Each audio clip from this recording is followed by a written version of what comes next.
Greetings, Darklings, from across the interwebs. It is once again I, Precious Ken, the Duchess, and we're here for the Sounds and Shadows podcast. I have with me Jarvis Cocker. Wait, no, it's not Jarvis Cocker. Who do I have with me? It's you, Katy. What? Oh, yeah, sorry. It is I, Katy. I'm here. Killing it already, off to a good start. All right, we're going to do the thing that I've been doing lately where someone has sent me a hot little ticket item in my little stained fingers here. We're going to open it up and see what we got.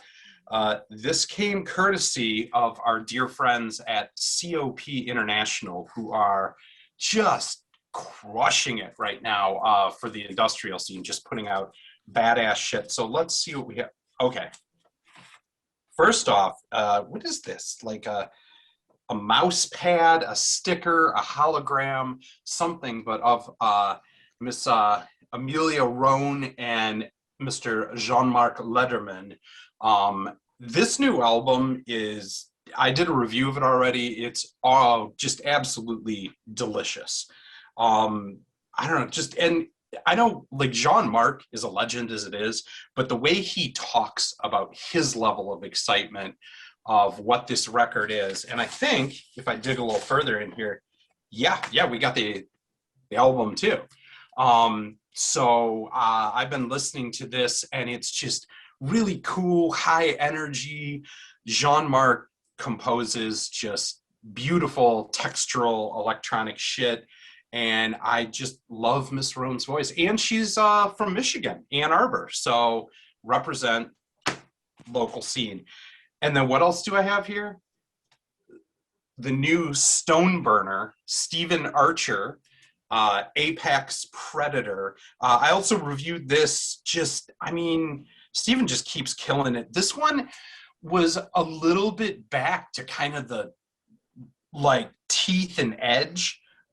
So that was really cool. It had kind of a like grindier feel, and the review is out there on Sounds and Shadows. So thank you to COP International for that badass shit. I will get a lot of play out of both of those. Now, we have a very special guest as always. We love special guests. We always have the best guests. And we have Brian of the band The Gothsicles, as well as does a podcast called The Space Couch that I'm a big fan of and love watching the interviews for. Brian, welcome. Hey, all right. Happy to be here on the illustrious Sound and Shadows. Yeah, that's us. Oh, and shout out to Red Wing Blackbird, getting ready to go on tour with Mr. Curse Mackey. So people look out for that and check that out. Can't go wrong. Actually, I think I can announce this now. One of those shows, Amaranth is going to be opening. That's going to be our first show back. We're going to be playing with Mr. Curse. So get excited for that in Detroit, folks, in November. Brian, tell me, for those, you're kind of famous and shit, so that people probably know, but tell us a little bit about your history and some of the bands that you're involved with, and just what you were sitting there hanging out, realizing you were never going to throw 4 touchdowns in a game, and just said, you know what, if I want to be famous and cool, I should probably play some music. Tell us about how that transition happened. Okay, well,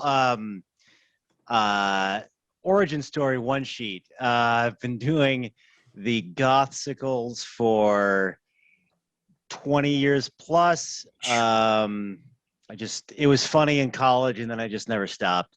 That has morphed into... Wait, where'd you go to college? The University of Wisconsin-Madison. I'm originally from... Yeah, okay. That makes sense. Cool town, man. Very cool town. Well, that is where I met a certain individual named Matt Finale of Caustic. We've been best buddies ever since and have been sort of mirroring each other in our musical careers in many ways. That main thread of the Gothsicles has spawned so many time variants, one of those being the Causticles with Matt, Hardcore Pong with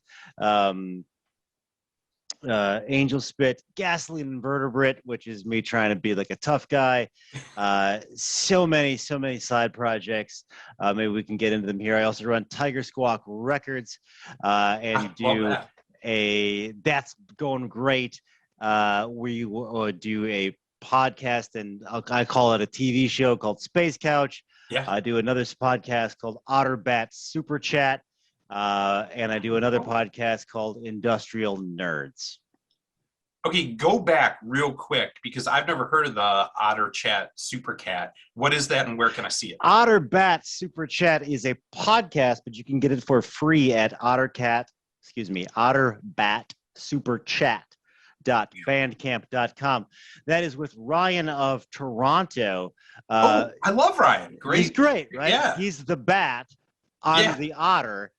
Because of the Gothsicles song Otterbat Super Chat, I'm often associated with that particular critter. So I was on his show a while back. We noticed we had this instant chemistry.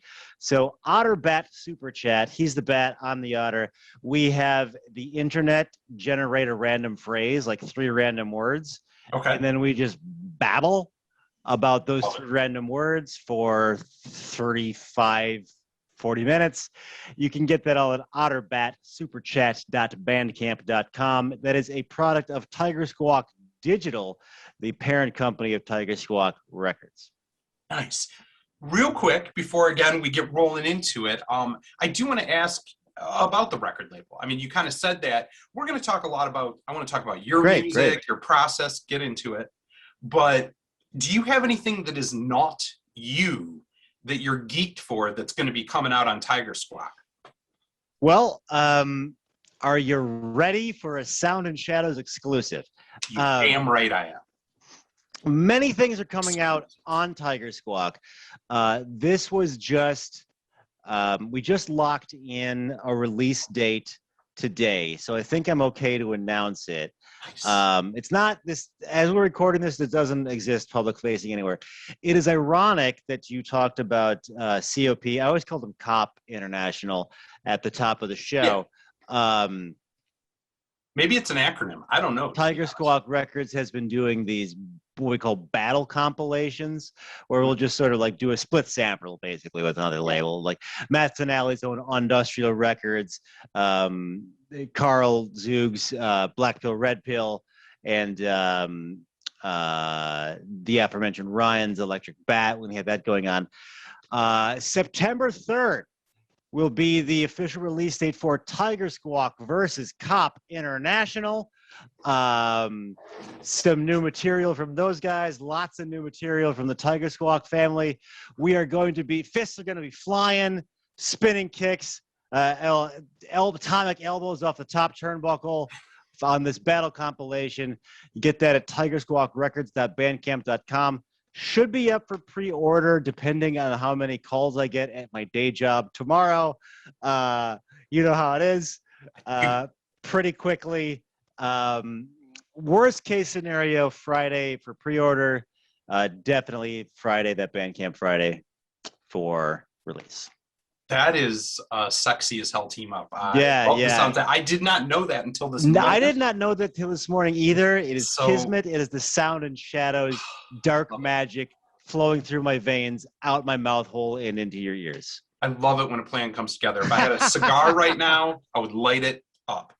No, that's beautiful, dude. I can't wait to see that. So another thing I want to ask about immediately is there's something blue on your wrist. Yeah. I can't see it that well. What is that? Is that a Tamagotchi? No, that's being a high school Gothic was tough just because you get people like beat you up and called you the F word? No, I've always been good looking and popular. Cool, nice. It's really great. I recommend everybody try it. But like, I just have this weird thing with my wrists, and like I can't wear like a lot of like cool leathery stuff on my wrist. It just freaks me out for some reason. Like I'm too twitchy. So I found that terry cloth wristbands are a happy medium for me. Nice. And then I just got into this weird habit of collecting all the Mega Man ones I could find. So to come all the way around to your question you actually asked 20 minutes ago, this is from Mega Man. It's just an Energizer thing from frankly, Mega Man. though, it is awesome. It looks like you can beam yourself up, and I like the aesthetic. It works for you. Well, it's sound in shadows. I wanted to clean it up a bit, you know. Yeah, because we keep it fucking clean here. Hell yeah, and you pushed it back for me a bit. Thank you. Next thing up, you said a minute ago, you made a reference to wrestling about coming off the top turnbuckle and dropping an elbow. And recently, you know, I was in the Andre the Giant Hulk Hogan days in my, you know, jaded youth. But AEW wrestling, I have gotten really into. Okay. You saying that, have you been watching wrestling still, and are you into the AEW? It is, because I know Ryan is big time. Totally. Well, it's fascinating you bring that up because I think I'm on the cusp of it. I was going to go to a local promotion here in Boston, where I live, for UFO wrestling, and it was the night before a big gig. We played Dr. Demento's 80th birthday party in Chicago. I'm ready to ask you about that soon. And the flight was just at ass o'clock in the morning, and like, you know, I'm looking at my stuff, and it's just like, I know if I go to this, I'm gonna forget the set list or something like that. Like, I couldn't justify it to myself because I'm interested. I think I'm ready to like look into wrestling again. Like this new era of indie dominance. I've always loved indie shit, like video games, music, and this indie dominated wrestling is fascinating to me. I've always been a wrestling guy, but I kind of fell out of it. And then this sort of new angle on, we all know it's fake, and we're just sort of going and treating it like just owning it. Like the whole, like the joust show at a Ren Fair, you know, it's like completely in love with it. And you may see a popular gothic wrestler on an upcoming episode of Space Couch. Oh, that's all I will say. But I can't say for sure. Like, I got really into that show, The Dark Side of Wrestling. Yeah, that's cool. And I'm watching this stuff like in a high school rec room, and like on YouTube, you know what I mean? And like my guess is that it's not translating over that iPhone through YouTube to my eyes the way it should, and I need to see it live. So to answer your question, probably, but I can't say for sure. Okay.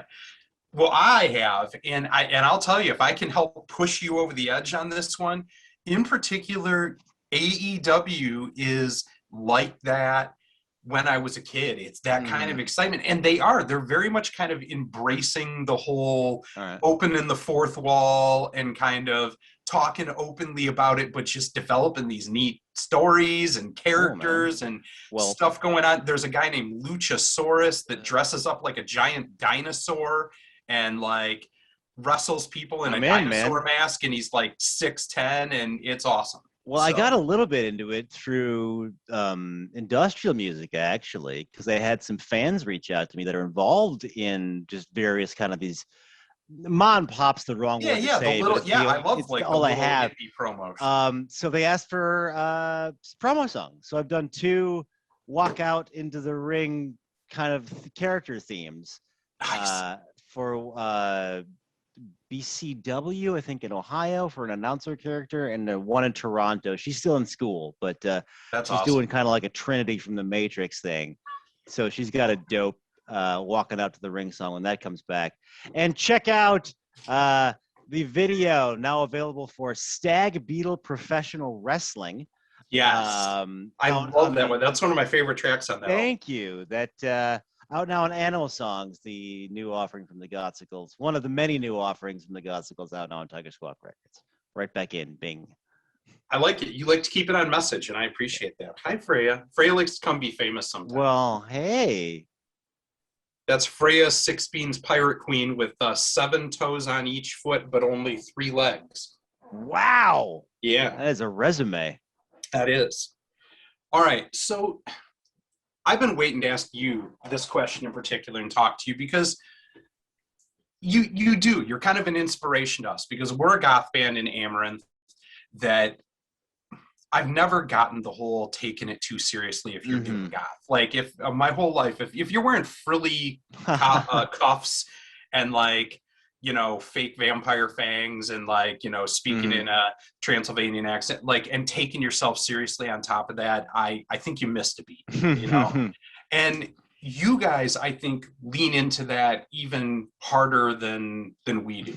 And I love the kind of just zany, but you're still a goth band. I mean, that's how you think of yourself and look at it. And I also love how open that's gotten. So tell me a little bit about kind of how you feel you fit into goth culture.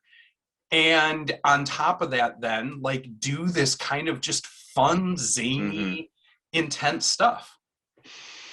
Interesting. Yeah, it's been a balancing act, man.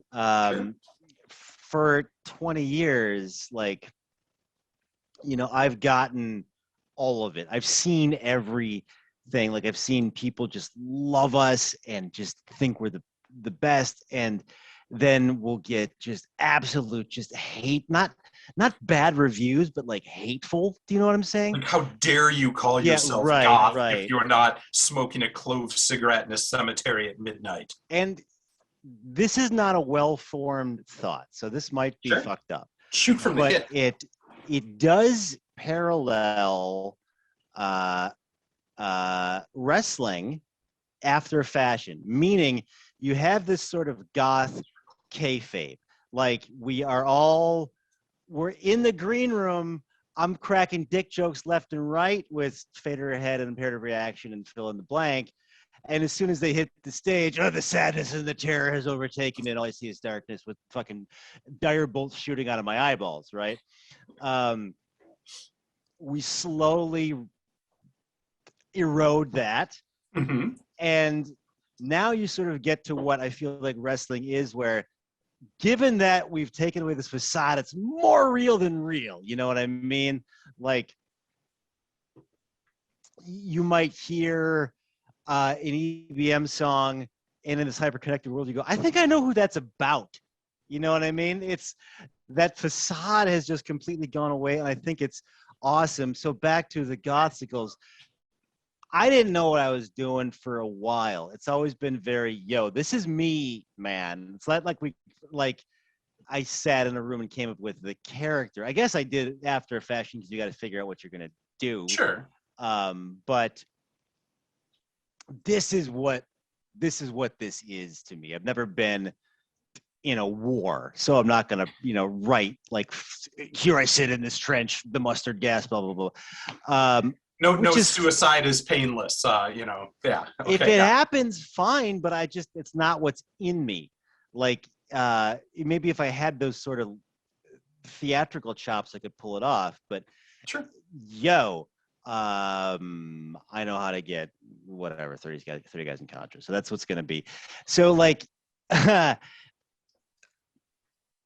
going to try to consolidate it. And I have this story just because I just related this to my wife, but I was on this long drive and I forget the podcast. I'm not trying to shield them. It's out there. I think it's on SoundCloud. But it was this big 3-hour long podcast. And because I had to drive for like a long, long time. So I'm like, okay, sweet, set. Got my industrial music. I'm great. And the theme of the show was bands you hate. So they would break in every now and then and like, okay, so like they were like on a live chat room. Sure. I'm just in my car listening to this and like just like Rammstein and Marilyn Manson and kind of the easy pickings. And as we're getting towards the end of this podcast, I'm like, in my heart, I'm like, in my head, like, I'm going to get through this. I think I'm going to get through this one. And then right at the end, the host just kind of go, the Gothsicles. And they're like, wow. And then the other host said, the thing with them is, if you say anything bad about them, you get killed online, which was like, you know what? Fuck.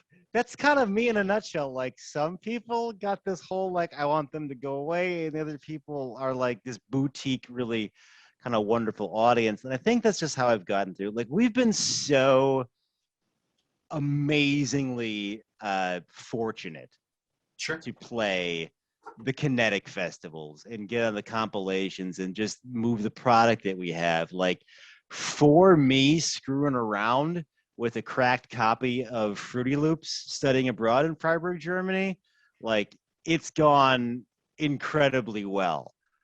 Like, me and my roommate went to go see Suicide Commando in 2000, and I went, shit, that, right? That. Mhm.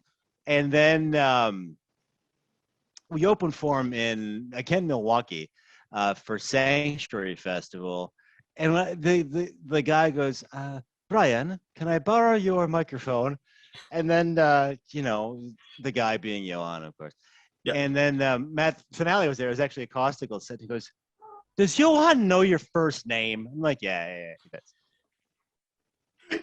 Yes. So it's just, it all came around. I think like going along with that too, when you kind of say, hey, how fortunate you've been. And I mean, we all need breaks like that, but also you had, that's just it, a unique idea. And I think when you talk about your place in goth, to me, that's what it is you don't sound like a Sisters of Mercy mission clone. Like if you did, like 1,000 people are doing that. You know what I mean? But like 1,000 people are not doing what you're doing.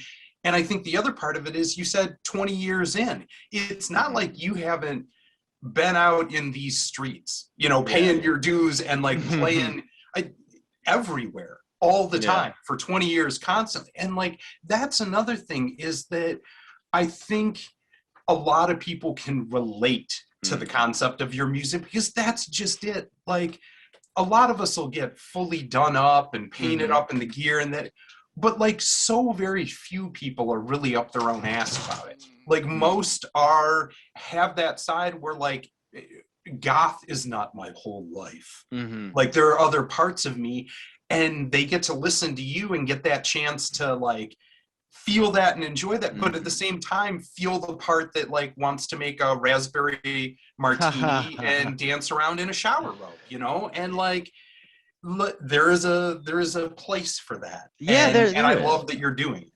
Thanks. Well, to me, it's, and I've said this before, but it's always been about what's honest to me. Like that's what the video game stuff I stopped doing for a while because it just kind of turned a bit perfunctory to me, and even I done so much zaniness with the Gothsicles. That's where the Gasoline Invertebrate full length comes from. Where it's like I'm just going to go full the opposite way. Like now, it feels like I'm doing an impression of myself right now in my head. Let's say this is in 2020. I'm just like, okay, pick a video game. Mega Man 3. You know, just it's just like I'm doing. I had the nerdcore rapper MC Lars on an episode of Space Couch, and he had this term that just kind of knocked me on my ass, which was Wikipedia rap, which is just like, let's just find a topic and figure out which boldface words rhyme, and like there's nothing there. Like I didn't think I was putting an emotional truth into Gothsicle stuff, so I just went, all right, I'm gonna be like a air quotes real industrial band as much as I can. Like I'm still gonna, the concept of that was what if Scooter had God module vocals, and so after I came up with that Gasoline thing, it was like, all right, now I can do the Gothsicles in a way that's new to me and refreshing, and thereby refreshing to people.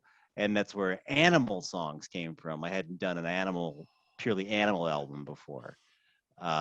So that's a way to take that sort of like, let's be silly and weird, but also really like funker folk. All right, I was about to pass out, and then I just like slammed this ultra large latte, and I got carried away because I got excited there. Katie, do you want to jump in? Yeah, sure. So I kind of want to change focus a little bit to Space Couch. I know that you've been doing this for a few years, and I was just wondering kind of where the inspiration came from, how you choose your guests, and how you make those fantastic graphics in the background. Space Couch came from I think it's called Get a Life or Change a Life. It's the charity where you Extra Lives. I think it's actually you play video games for charity, basically on Twitch. And my wife is in video games. Shock. Wait, what? Yeah, right. Like, you know, when we were kind of getting to know each other, I was like, "Oh, you're the hottest person in the bar, and you do interface work for. Do you want to get married like now, or like?" Do you need me to jump through some hoops first, or how does this work? And her company was doing that, and they had the green screen set up in the whole Twitch with the thing. And I had such a blast doing that. I set it up initially as that sort of traditional Twitch video game feed. And then I started thinking like, oh, maybe I can bring in guests. And like, this is 2019. And so it was novel for like 18 minutes. And then Zoom took over the world and it became sort of everything. And it's like, well, I got this show and people kind of wanted to be on it. After 20 years, the premise was after 20 years, I know everybody. And I'm going to take you into the green room. And we're just going to have these green room conversations and you get to watch. That has since morphed into a learning opportunity. Like I'd never met, let's say, Attrition before, but a giant Attrition fan. Yeah. Fucking Attrition. And so now I get to have this platform to meet him. If there's something in the world, like, what's going on with this band or this thing? Now I have that opportunity to reach out. Or if I'm just sitting there, you know, just brushing my teeth, going like, I haven't talked to, you know, whoever, Unit Code Machine. Let's see what's up with his new album. Like, Sure. And you know what? Let's do it in front of people. So it's an opportunity to catch up with my friends as well as learn new things. All right. That's awesome. I really like the premise of Space Couch and I enjoy the green room talks. Has there been a guest that you maybe didn't know? Like you mentioned Attrition. Has there ever been another guest or maybe that one that you were like really blown back by the information that you received by them? And like what kind of things have you learned from your interviews? Well, Attrition was great because I'm a giant. Now, brace yourself for a shock, but I'm a giant nerd. So he actually brought. I mean, I love me some toys. So he brought the World War I action figure on the show, off of which the name Attrition was loosely based, because it's a World War I reference, like this horrific war of attrition. But he sort of got into it because he had this fucking trench warfare action figure. That's awesome. Attrition's a secret nerd band. So like that was crazy. We had Dre of Scilab is now collaborating with Kev and Key from this new and upcoming band called Skinny Puppy. You should have them on. I think these kids are going someplace. Yeah, no, I have some feelers out or something. We'll see. I kind of want to see where they're going a little bit first before we lock him in. Yeah, well, I mean, he's the drummer for Scilab, and I thought there'd be a lot of Scilab talk, and like he does some drumming on the new Gothsicles album and stuff. And then he gets into this thing about how he sold some weed to Kevin and then got like a collab spot on Dub Beacon, that weird industrial reggae thing he did. He's got a writing credit on Greater Wrong on the right. So just sort of getting your foot in the door one way or the other. But it's not just that, it's then showing up. You know what I mean? Like, True. Like Mary Catman was an early interview, but a great one just because she never stops working Like never, like every time I see her, I'm like, are you okay? Are you going to pass out right now from, you just probably knocked out 18 guest vocals today. And she's just like, you just do it, man. And like, I tend to babble because now I've done 115 of these episodes. So as I'm saying, sort of those juices are flowing, you get these little bits and pieces. Like, I'd never met Dummy Plug Conspiracy, and I'm something of a Boston transplant. I've been here for 3 years, but one of those was inside, basically. So I'm still sort of learning. And I'm learning there was this crazy Boston IDM scene. IDM, for lack of a better word, glitch, hardcore, blah, blah, blah, blah, blah, that like happened maybe about 5 years before I got here. So I was sort of piecing together this amazing scene that I just never got the memo on in Chicago, but it's incredible. So there's a lot of archaeology based around that with bands like Dummy Plug Conspiracy and Cathode Ray Tube, and the Red Side that I didn't know from Adam before, but now I'm just like this. I feel like I'm, found some industrial platinum vein, which is amazing. And then we'll talk to like just gangsters like Angel Spit or Stephen Archer from Stoneburner, whose CD you had up, has been on. He's sort of like he's like my Andy Richter now, basically. He's been on the show so much, but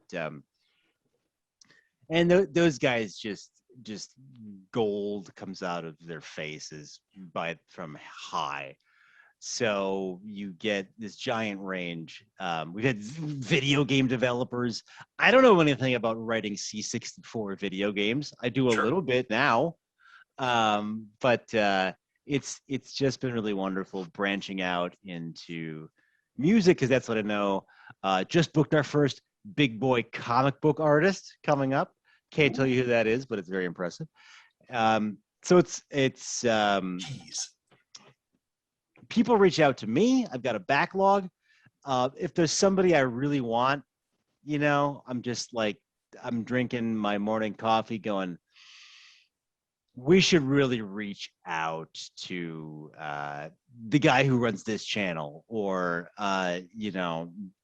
this last whatever.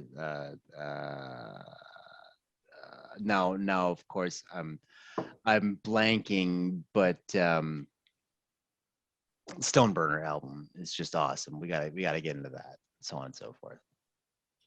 Nice. Well, that is awesome, and I can relate. I do the same thing. Like now we, get people reaching out in a bit of a backlog, but it also is fun sometimes where I'll just hear something, I'll be like, yeah, and just take a flyer and like DM the person and be like, hey, I got this show. Do you want to come on here? Yeah, like part of it's the steal. I'm still blowing up Carter the Unstoppable Sex Machine. I'm going to make that happen. Awesome. They have a new album out. Why are they not on my show, damn it? Yeah, pro tip, I have used it for theft. Like I brought Morris Black on largely to ask what software he used so I could steal. Colin did that too. We had Brian on and we pumped him for and he said the same thing you did, which was, we were like, hey, what are your favorite things about the Boston scene and who do you know there? And he was like, yeah, dude, I've been here for 2 years, one of which was the pandemic. Now it's 2 of which are the pandemic. And he was like, so I have no idea yet, but I look forward to hearing it. Oh, well, I'm going to see Candyman with that dude Saturday. So that should be nice. Yeah, Brian's super cool. 2 Brians, multi-Brian. Brian squared. Oh, yeah, it's nuts. There's like 8 of them here in Boston. It's like the Boston name. All right, so I want to jump back into music here for a minute, because you have not just 1, but 2 releases that just came out for Gothsicles, one of which is a new single, and one of which is kind of I believe it's called the Gospel of the Church of Briantology. Yes, the Church of Briantology. Why don't you tell me a little bit about those releases? Start with the compilation first, and kind of what brought this about and why folks should be stoked.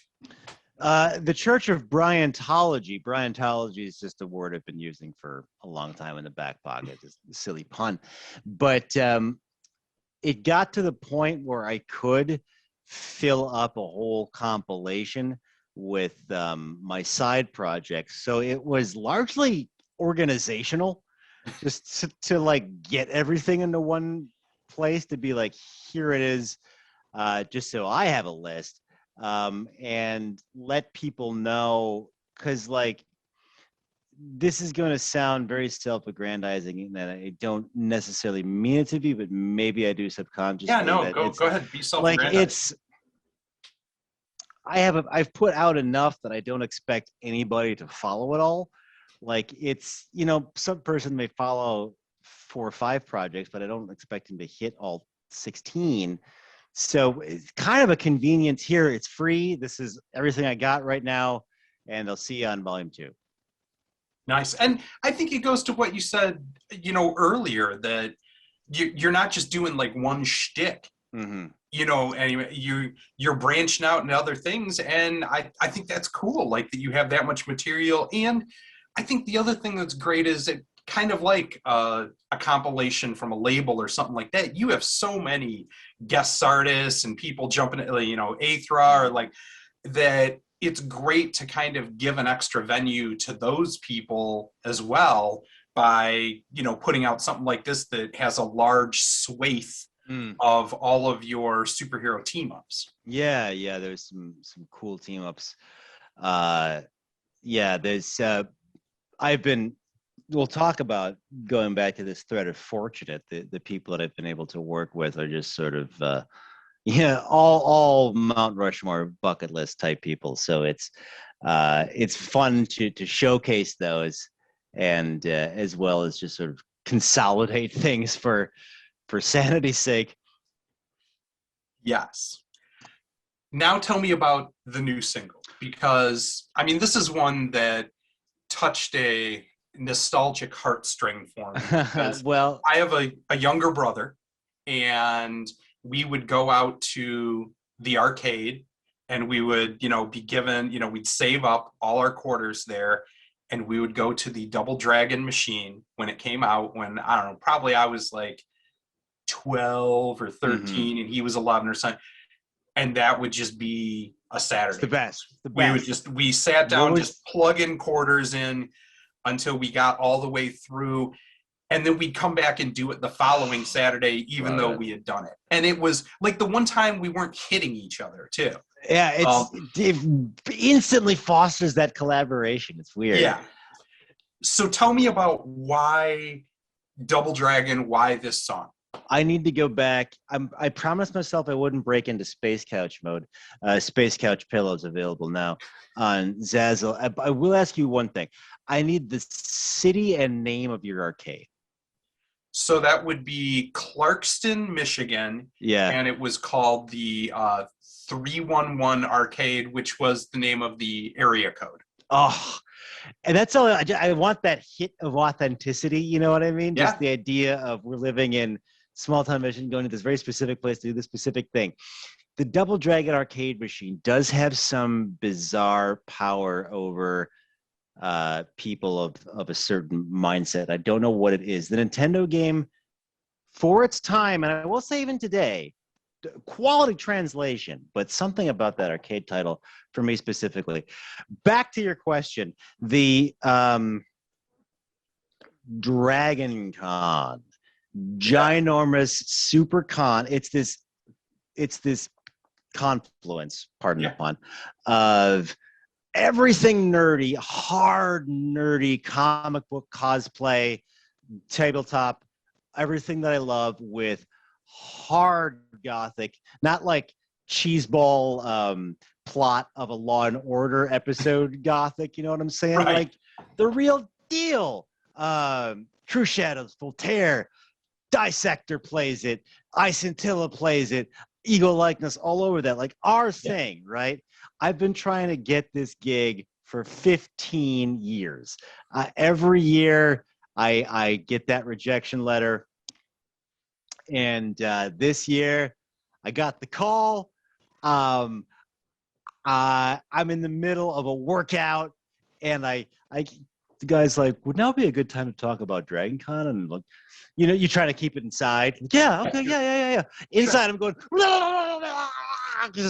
and so we got it. It took a long time. Now we got it during, of course, a COVID year. So precautions are in place. Attendance is lessened. You need to show up. Yep. Right. To get more space, and yeah. Now, Dragon Con is ginormous. I have been. The Gothsicles do a lot of cons, meaning like these fan-run cons in. Where is Dragon Con again? Atlanta. I did know that. Yeah, my friend was telling me about that one. I've done the one in Indianapolis before, Gen Con, but I haven't done I'm from Milwaukee. And Gen Con used to be in my backyard in Milwaukee. Like I used to be able to walk to Gen Con. And then we do these zany, weird cons of varying sizes, like where you just sort of take over a holiday and select. Like, hope you weren't having a board meeting this week, whoever rented out the Hiawatha room, because, we're opening for the double clicks or just something crazy. And I was thinking, okay, this Dragon Con is going to be somewhere between those two things, and it's on Saturn. It's this whole other level. Like, I've been there. I was there in 2006. 5 hotels. It's just nuts. Huge. So I've been trying to get it. We got it. But everything's a bit lessened. So the idea with the song is we're going to go twice as hard, right? We're going to bring the energy, double capacity. It's going to be a double Dragon Con, despite lowered anything else. That also brings in a tie-in with Double Dragon, the video game. So now I've made sort of a triple pun in a doubling context. So that's just a damage multiplier. So we're already adding zeros, and we haven't even started the set yet. And because of the extra space everybody is allowed, it's going to give more room for dance fighting moves. Oh, dude. Spinning kicks, that elbow strike, that hair pull move, but done in like a really fashionable way. So you flip, and no one's getting hurt. We're not being where you do the windmill and your feet fly around, and if someone had been close enough, you could take their head right off. You could have. Heretofore, that would have been a very real factor. That's a great point. Now you can do that at Double Dragon Con, playing Saturday night, technically Monday morning.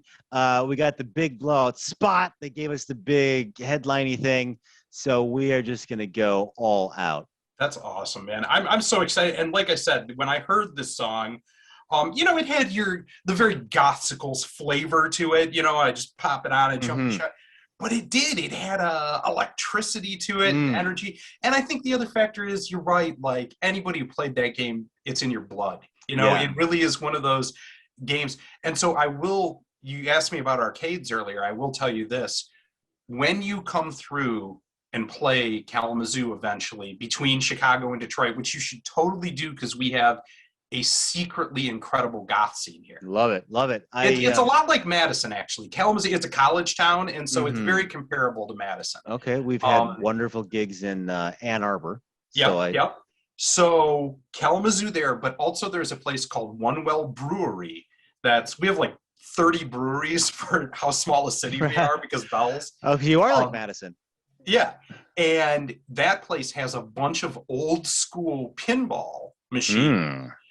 But in addition, they have a for free, like all free credits, Double Dragon original arcade machine. Let's hit it up, and man. You and I could bust that apart. Oh yeah.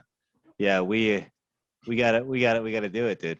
Bats, chains, whips, you're bringing it all, man. Sticks, whatever. Sticks, except guns, tires. Because if you have a gun that shoots one bullet at a time, you can apparently lead a whole gang.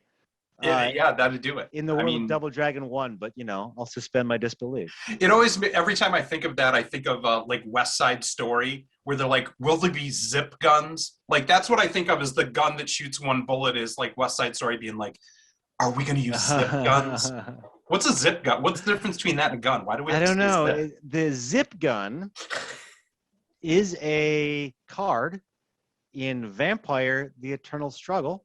It is. And it was in the old one. It's in Jihad. Yeah, quickly Jihad renamed game. Jihad. Yeah. I don't know why they would ever change that name. But I know I just set myself up for a segue, but you can take it or not if you want. It's your show. Okay, so I do want to ask you really quick, considering that you played Ann Arbor, just along the same lines, did you check out Marvelous Marvins? Negative. I don't know what that is.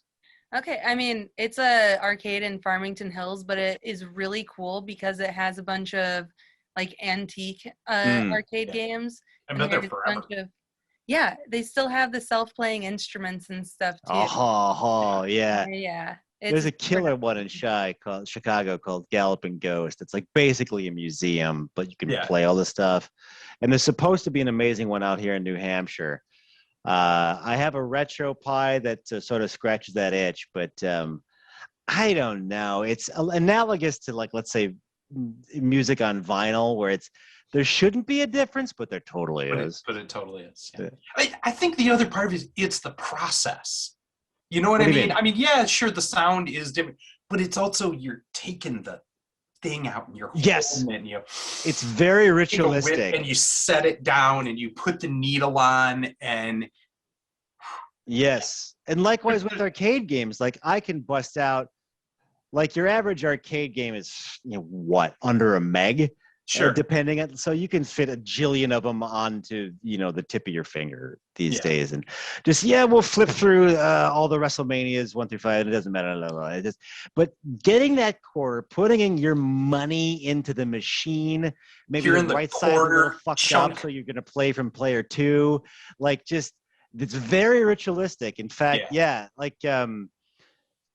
I like that. And probably just because I thought of it, but I do like that comparison to vinyl records, where it's like, why are you going through the hassle? I could just crack it open on my phone now. Right. It's a different animal. But it's not. And you hand the liner notes to your buddy, right? And they looking at the lyrics and the yeah, there's a different piece, especially to sharing music than just hitting it on your phone or grabbing the aux or whatever. When you pull out the vinyl to share music, it's there's an energy, man. There's an energy. Like somehow that giant fold-out poster of Prince in the shower makes the record sound better. I don't know. Maybe it's just because I like that giant fold-out poster of Prince. It's a good one for sure. That's sexy, man. So You've gone on tours for a long time, sans this last year, and you've had your foot dipped in a lot of different projects. So I guess I have 2 questions that I'll just run back to back, where my first is, you strike me as a person that even when you're on the road and it's a limited time frame, you like to make the best out of your experience. So what kind of things on the road, if you were trying to find a cool, nerdy thing to just pass the time while you're in town, would you recommend? And second, because of all of the projects that you have, how do you spend your spare time? Interesting questions. I will remember a lot as soon as this interview is over, because that's the way it works. But with that caveat, I haven't been, this is going to sound so douchey, but it's true. I haven't been bored in 20 years. Like, the idea of just like sitting around being like, I haven't done it. I don't know what that is. Like, I had to make it up just now. Google task lists are my drug of choice. Clicking that little task done thing, whatever that dopamine hit is or something, that's my main thing right now. So I power through. I have my 10 tasks I got to get done today, and then I'd have my 5 nice to haves. Now, I haven't been on a road for a proper tour in a while. Yeah. But I did just spend a bunch of time traveling for this gig in Chicago recently. I know I keep bringing it up, but it like just happened. Yeah. So planes are tricky for me because there's not a lot of physical space. And I used to try to do like remixes and stuff on planes, Mm-hmm. but like with just that engine noise, it's not going to happen.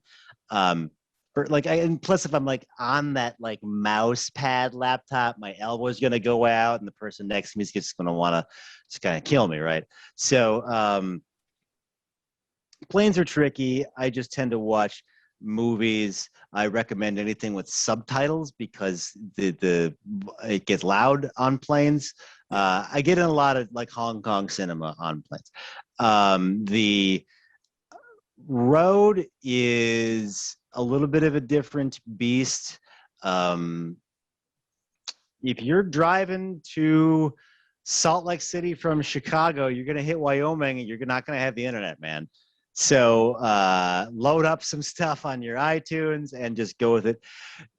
I find really there's not a lot you can't be doing. If you really mean it, I can always be pre-writing Space Couch questions or lyrics never leave you. I recommend that's a big one. Now that I'm saying it out loud, Google Drive, get your lyrics down in Google Drive. You'll always have them in one spot. You can knock it down out of your phone. That can be done anywhere. Small victories, I think, are great.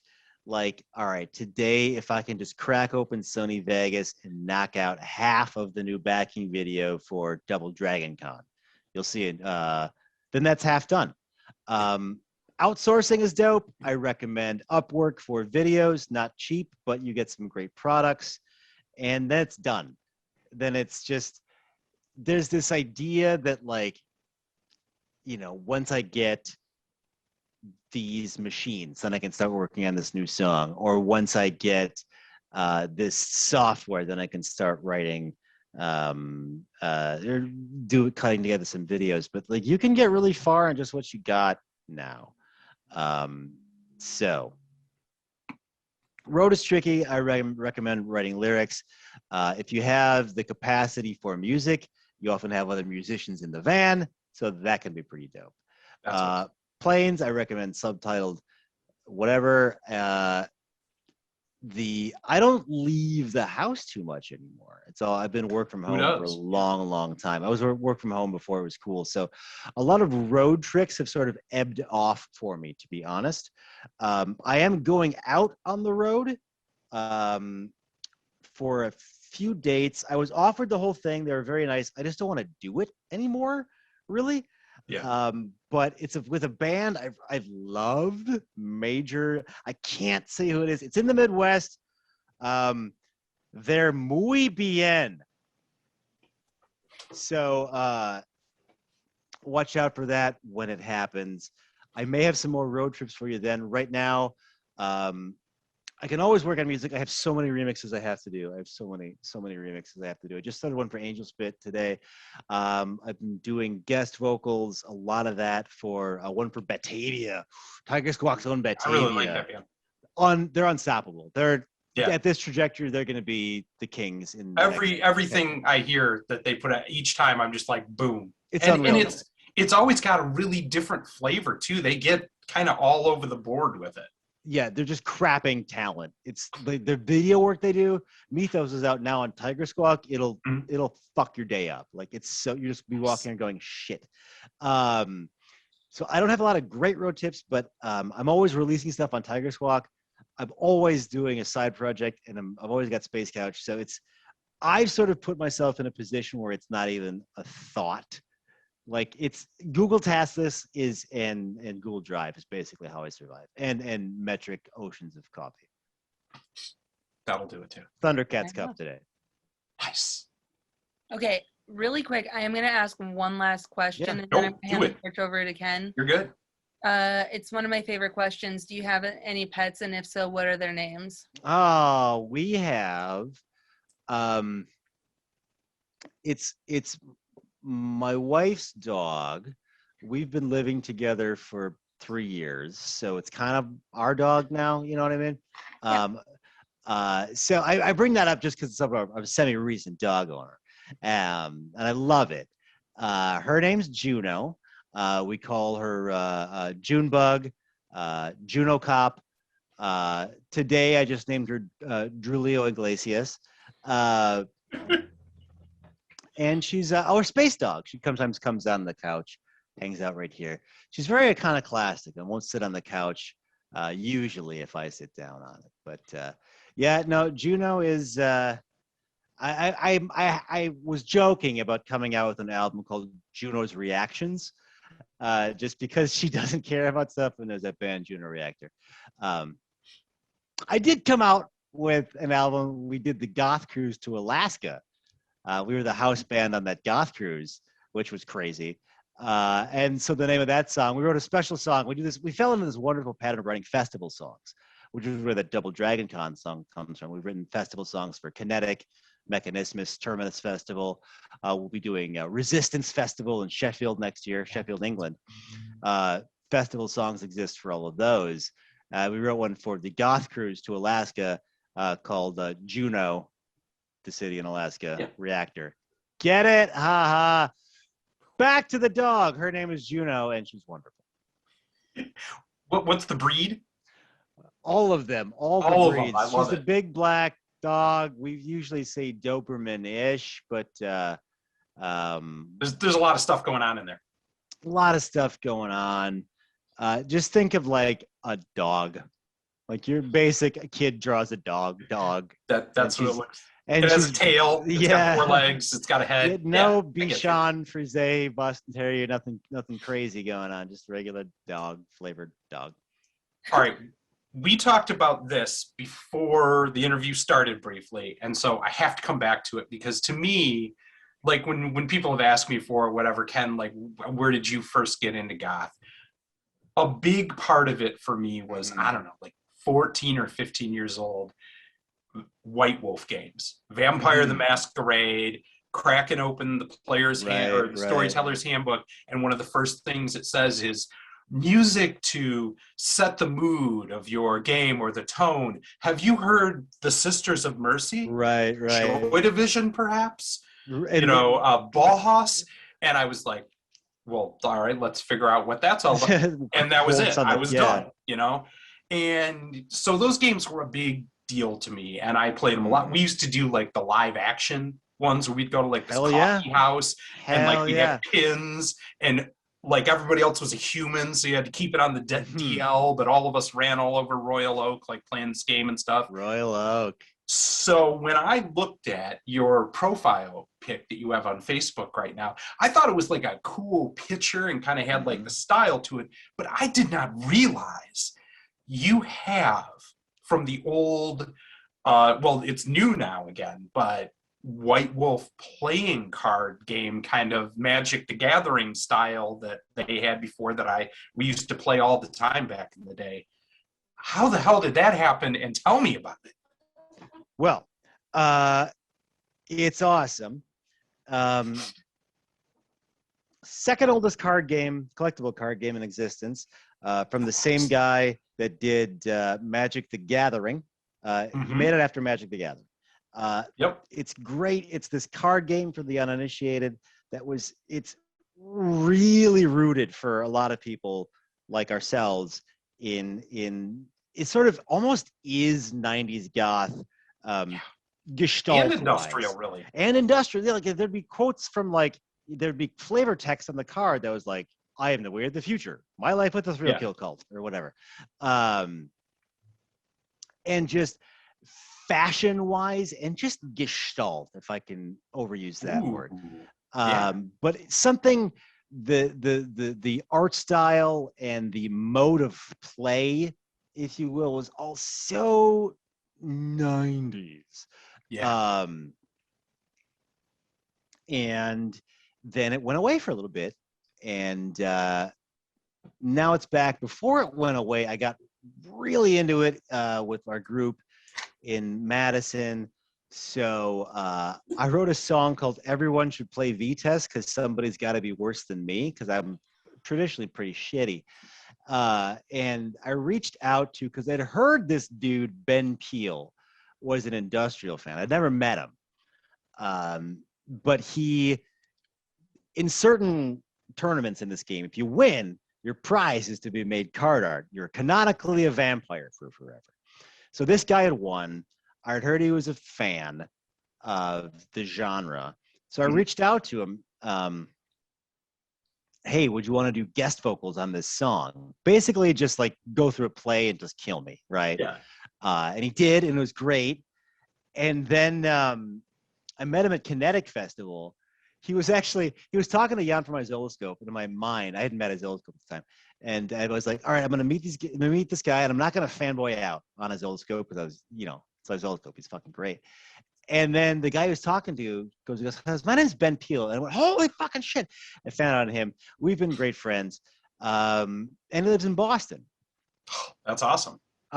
Prior to moving to Boston, I put out this album for that project Gasoline Invertebrate. That's me trying to be Suicide Commando, basically, because I love that stuff so much. That is the cover of Freak Drive, available now on Tiger Squawk. Ben just liked that and said, that looks like a Bruja. And if you know Vampire, it's completely Bruja, like the biker sort of tough guy. Leather Daddy. Leather Daddy. And then it was years back. And he goes, hey, I'm going to submit that for card art. You go, okay, cool. And then in your back of your mind, you're going, okay, you're right. And then one day you get this contract in the mail and they're going, you want to do it? I'm like, yeah, so it's back. You can get during the break, some cards are issued just fan. They are now canonical. They're in print. Coming in print from Black Chantry, that's blackchantry.com, in October. The new Bruja starter deck will be Octane. He is a 6-cap. It's me. I'm officially a vampire Bruja called Octane. That is living the dream, brother. That is living the dream. I have been slated for a few vampire LARP podcasts to be my character. I'm taking it, I'm blurring, much like the aforementioned new flavor of professional wrestling, right back in. I'm blurring the lines between reality and fiction, even though I'm not a vampire. Wink. Incredible.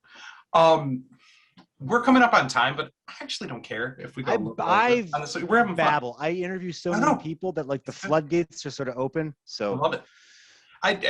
Hey, if we're having fun, let's keep talking. So I'll let you keep this one quick because you have shouted out a lot of people during this. Sometimes I got to prompt people because we're a music review page, and I always like to hear when I talk to an artist what you're excited about and listening to. So, I mean, you've had a couple already. So I'll just ask you for one.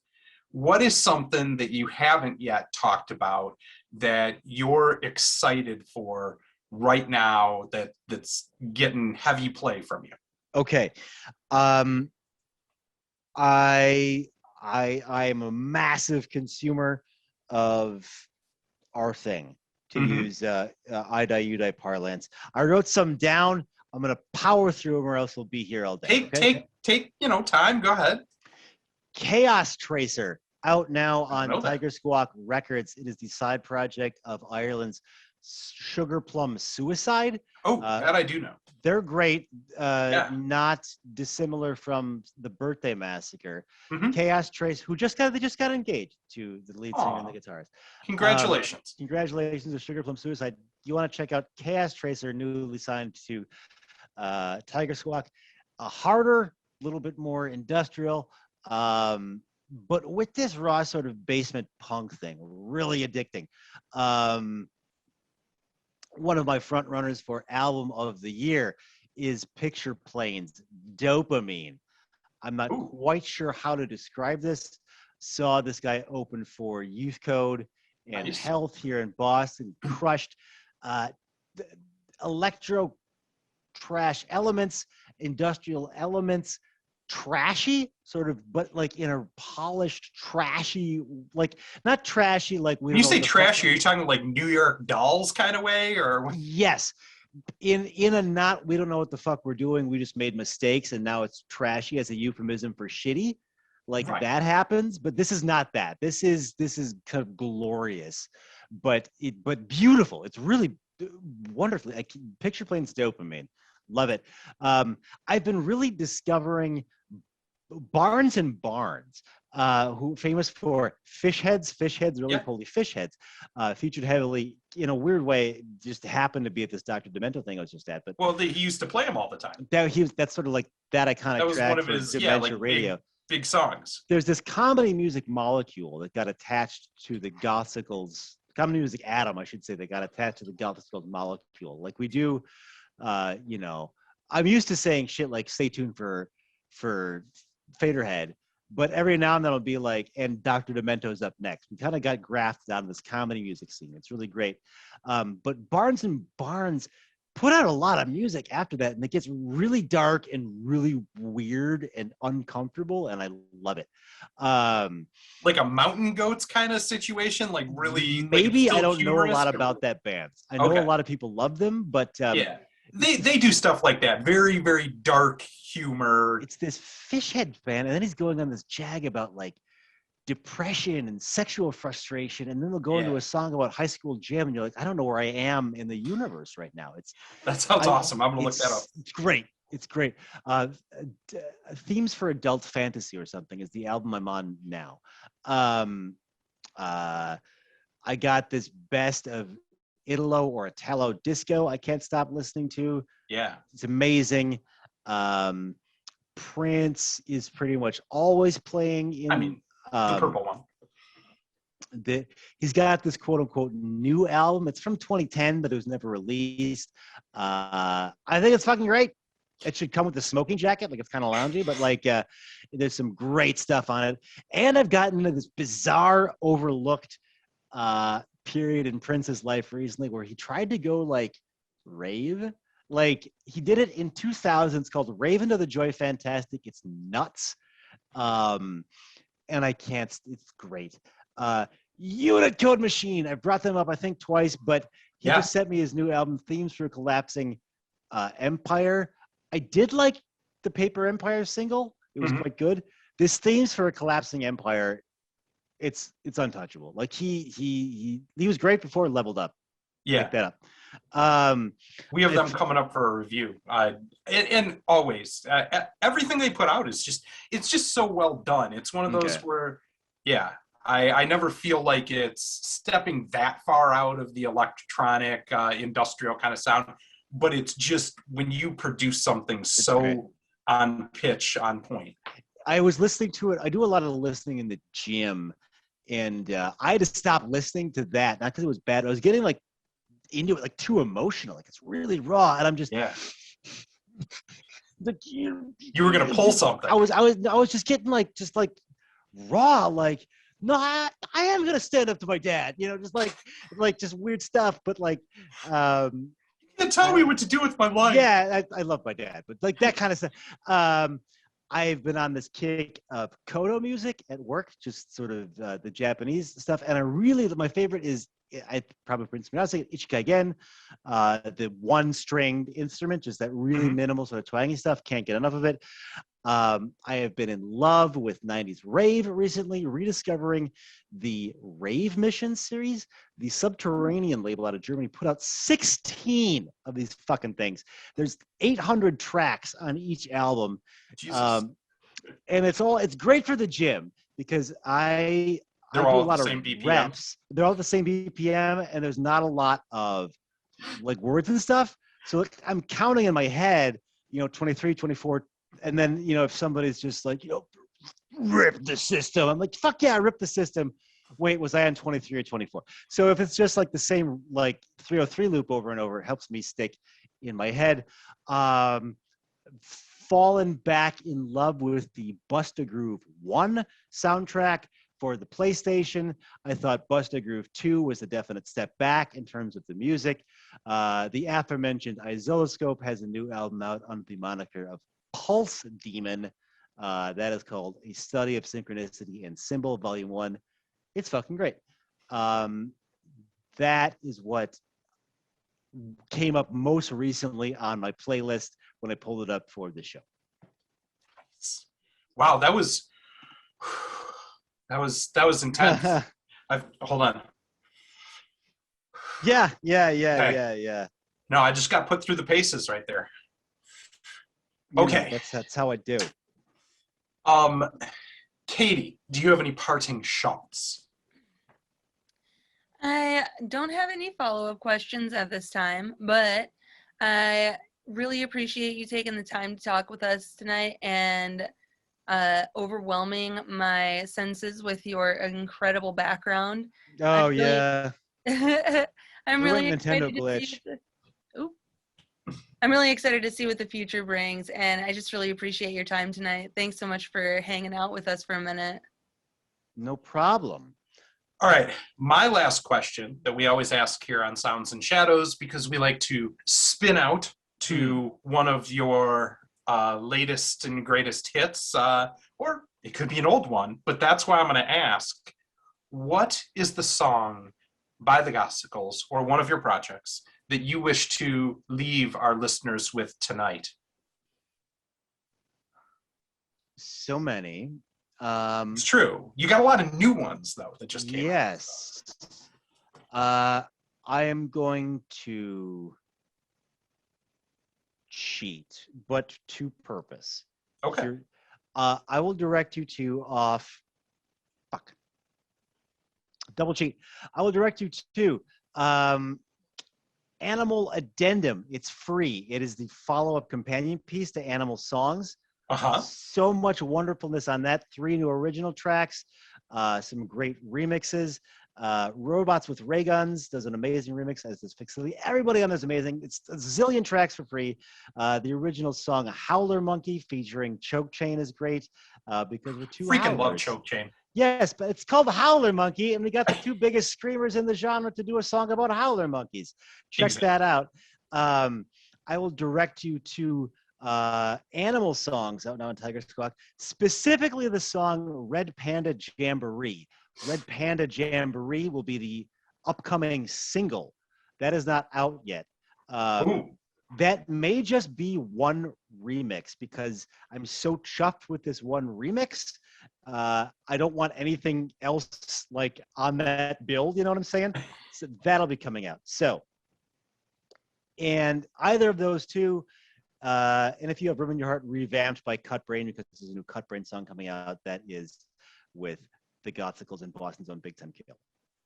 Well, if I have to pick here, out of the ones you list there, let's roll because of my dear friends and wonderful people in Choke Chain from Chicago. Let's do Howler Monkey off Animal Addendum. This has been Brian from the Gothsicles, and everybody out there in interweb land, keep it fucking dark, yo.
Howler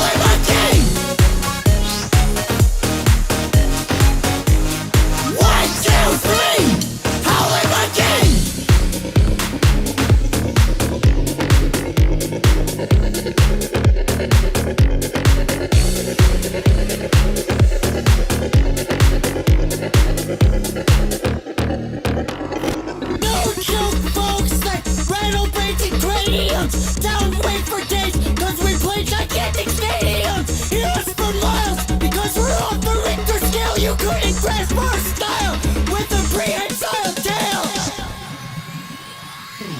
We gotta make a dream and do it loudly, projecting audibly.